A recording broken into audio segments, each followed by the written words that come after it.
따라서 요한의 고백.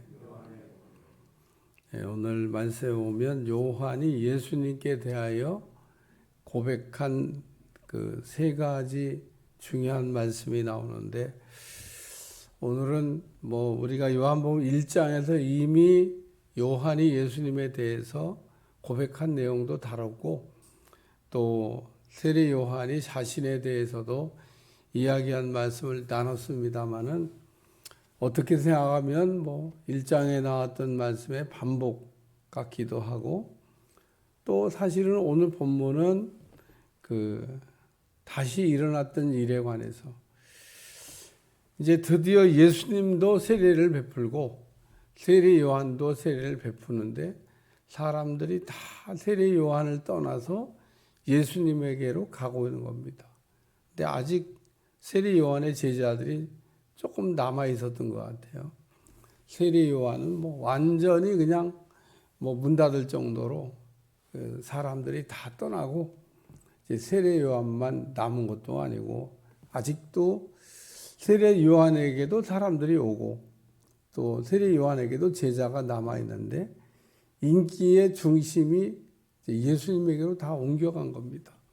그래서 예수님 쪽은 흥하는데 자기는 점점 이렇게 쇠하는 겁니다. 이제 그럴 때 그 세례 요한과 제자들이 주고받았던 내용에 관한 말씀입니다. 첫 번째는 사람들이 다 그에게로라는 말씀입니다. 사람들이 다 그에게로, 사람들이 다 예수님에게 간다, 그 얘기입니다. 여기 26절에 보면 선생님과 함께 요단강 저편에 있더니 곧 선생님이 증언하시던 이가 세례를 베풀매 사람들이 다 그에게 가더이다. 그래서 사람들이 다 그에게 다.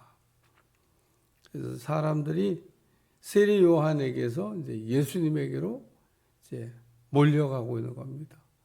세례 요한은 그냥 인기가 뚝뚝 떨어지고 있고, 예수님은 인기가 계속 올라가고 있습니다. 연예인들이 가끔 이렇게 보면 어려운 선택을 하지 말아야 될 선택을 하는 경우를 이렇게 보게 되는데, 그 이유가 사실은 인기 때문에 그런 겁니다. 인기 때문에 그냥 기분 좋아하다가 어느 날 찾는 이도 없고, 부르는 이도 없고, 알아주는 이도 없고, 연예인들은 길에 나가서 누가 자기를 막 알아봐주고 막 사인해달라고 막 달려오고 그러면 그게 그렇게 좋은가 봐요. 어쨌든 연예인이잖아요, 연예인. 근데 어느 날 갑자기 그게 이렇게 뚝 떨어져가지고 아무도 찾는 이도 없고, 부르는 이도 없고, 알아주는 이도 없고, 그러면 막 못 견디겠나 봐요. 오늘 지금 내용을 보면 세례 요한이 지금 인기가 막 좋았잖아요. 사람들이 구름대같이 벌떼같이 다 광야에서 외치는 세례 요한에게 나와가지고, 야, 그리스도인가? 온다건 메시아인가? 사람들이 막 이렇게 생각을 이렇게 했습니다. 그때 세례 요한이 그러고 그냥 말만 안 해도 됩니다.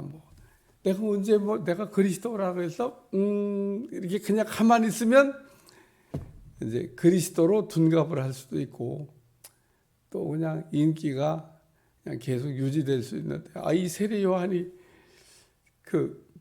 하고 가만히 있는 게 아니라 입을 열어가지고 난 그리스도가 아니야, 그러고 얘기합니다. 그래서 인기가 그때부터 뚝뚝 떨어지기 시작하는데, 이제 더 떨어졌습니다. 예수님이 사역을 안 할 때는 그나마 그래도 인기가 있었는데, 예수님이 딱 세례를 베풀기 시작하니까 사람들이 다 그리로 몰려가는 거예요. 그러니까 그냥 그러면은 그런가 보다 그러고 가만히 나 있지. 제자들이 또 물어보는 거예요. 사람들이 다 글로 갑니다. 그러니까 세례 요한의 한 대답이에요. 요한이 대답하여 이르되 만일 하늘에서 주신 바 아니면 사람이 아무것도 받을 수 없느니라. 결론, 그 하나님이 하신 일이다 그런 얘기입니다. 제가 이단들에 대해서 지금 현존하고 있는 모든 이단들에 대해서 분명하게 확실하게 자신 있게 예언할 수 있는 게 있습니다. 얼마 못 갑니다. 다 얼마 못 가서 문 닫았지 않습니까? 그래도 모르겠어요. 가짜라 그런 겁니다. 오래 못 갑니다. 한 세대를 넘어가기 힘들 겁니다. 통땡땡교는 뭐 교주가 죽었는데도 아직 버티는데 아마 그동안 모아뒀던 재산이 많아서 버틸 수, 영업을 또 잘해서. 어쨌든 뭐 중요한 거는 오래 못 간다는 겁니다. 근데도 캄보디아에 또 어떤 사람이 예언을 했더라. 8월 30일 날 대홍수가 일어나가지고 다 그냥 이리도 모여야 우리는 산다. 한국에 있는 또 근로자들이 그리고 또 막 갑자기 출국해하고 간 사람도 있다고 하더라. 캄보디아 정부에서도 이거 좀 이상한 데다 그래가지고 경고하는데 참 제가 그래서 그 글을 이렇게 읽으면서 사람들이 참 어리석기가 한이 없다 그런 생각이 듭니다. 오늘 세례 요한에게서 예수님에게로 지금 중심이 옮겨가고 있는데 세례 요한이 얘기한 겁니다. 하나님이 하시는 일이다. 하나님이 하시는 일이 아니면 세워지지 아니하고 하나님이 하시는 일이라면 넘어뜨릴 수가 없다. 오늘 그래서 세례 요한이 제대로 보고 제대로 얘기한 겁니다. 하나님이 하시는 일이라는 것. 어제도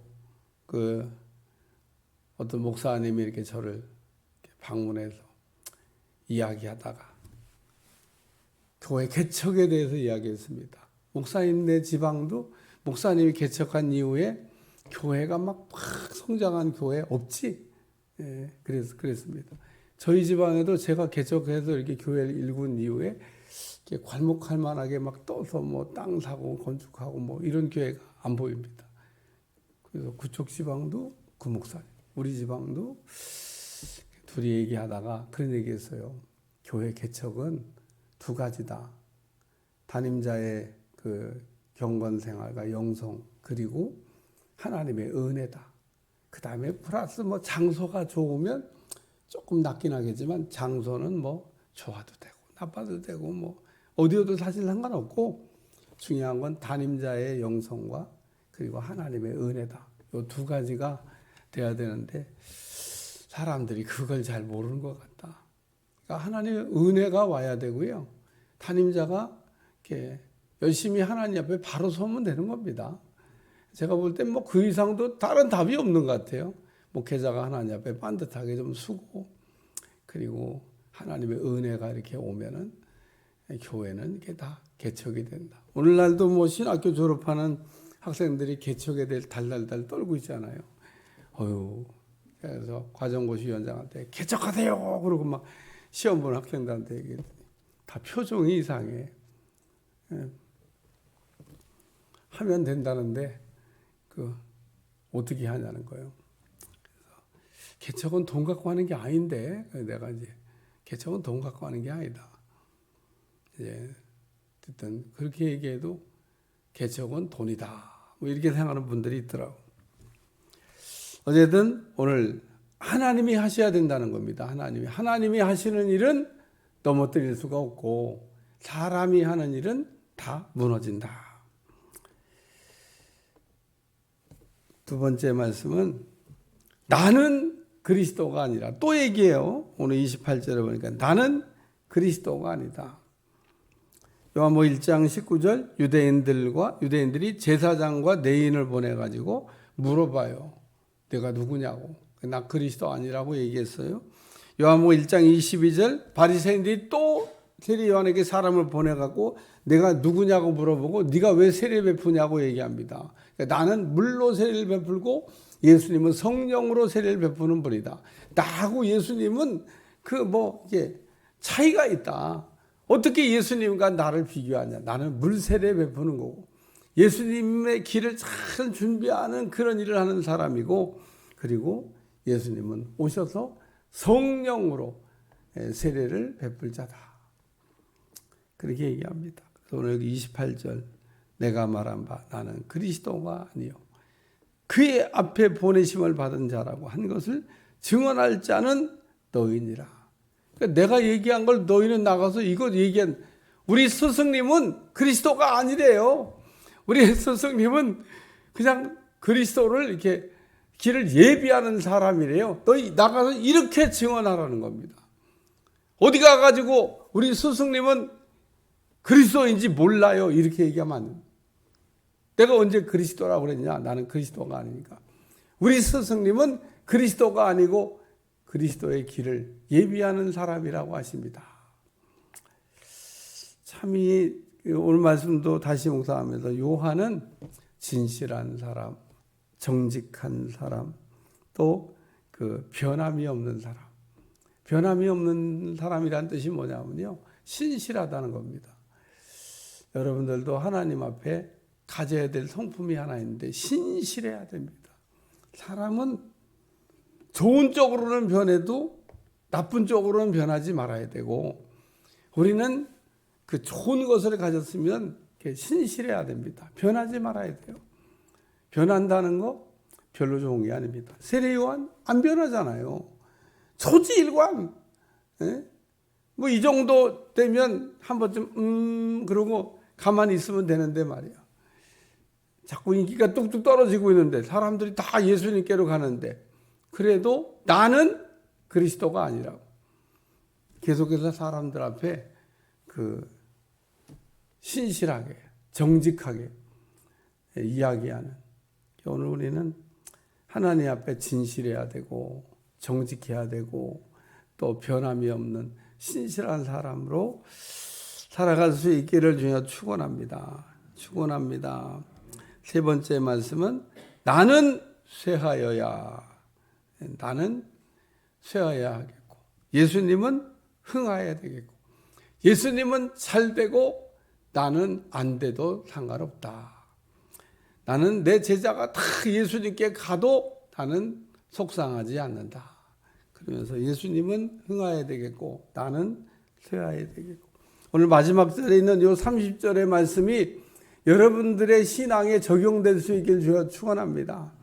이게 이 말씀이 내 신앙에 우리가 새겨지게 되면 내 이름은 땅바닥에 떨어져도 주님의 이름은 높아져야 되는 겁니다. 이름을 위하여 우리가 살아야 되죠. 하나님의 영광을 위하여 우리가 산다. 우리는 하나님의 영광은 뭐 별로 관심 없고 내 이름 낮은 땅에 떨어지는 것만 속상해 합니다만 내 이름이야 뭐 멸시천대는 내가 받고 모든 영광은 주님이 받게 해달라고 하는 찬송가도 있듯이 오늘 나를 통해서 하나님이 영광을 받으셔야 될 줄로 믿습니다. 그게 이름을 위한 기도입니다. 우리가 가장 많이 해야 되고 가장 중요하게 생각을 해야 되고 오늘도 하나님의 이름을 정말 귀하게 생각하는 하나님의 이름을 정말 사랑하는 하나님의 이름이 정말 이렇게 조금이라도 하자가 생기고 하나님의 이름에 조금이라도 문제가 생기면 안 되겠다고 생각하고 사는 거가 우리의 신앙생활이 돼야 됩니다. 오늘 우리는 그래서 그는 흥하여야 되겠고 나는 쇠하여야 하리라. 나는 그래서 사도 바울도 예수님 알고 난 다음에 내가 이전에 자랑하던 것을 배설물같이 버렸다. 옛날엔 자랑했어요. 그 자랑거리가 또 됩니다. 사도 바울이 얼마나 훌륭한 게 많았어요. 그러니까 유대인들은 그런 것들을 자랑했고 뭐 사도 바울만큼 자랑할 수 있는 사람도 그렇게 흔치 않았습니다. 그런데 예수님을 알고 보니까 아무것도 내세울 게 없고 내가 그런 거 내세우면 주님의 영광 가리지 않냐는 겁니다. 그래서 주님의 영광을 위하여 나는 죽고 주님은 살고 나는 망하고 주님은 흥하고 그래서 세례 요한이 그 사람들이 다 그에게 가도 또 그리스도가 아니라고 정직하게 말도 하고 그리고 자신은 쇠하고 주님은 흥해야 되겠다 이렇게 고백한 요한의 고백입니다.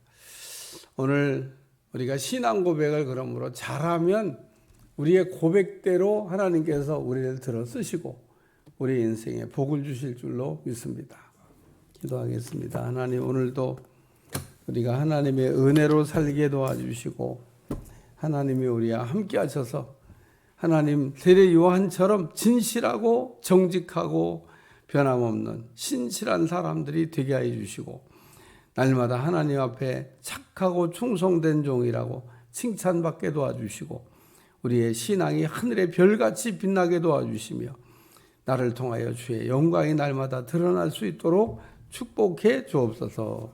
예수님의 이름으로 간절히 기도하옵나이다. 아멘.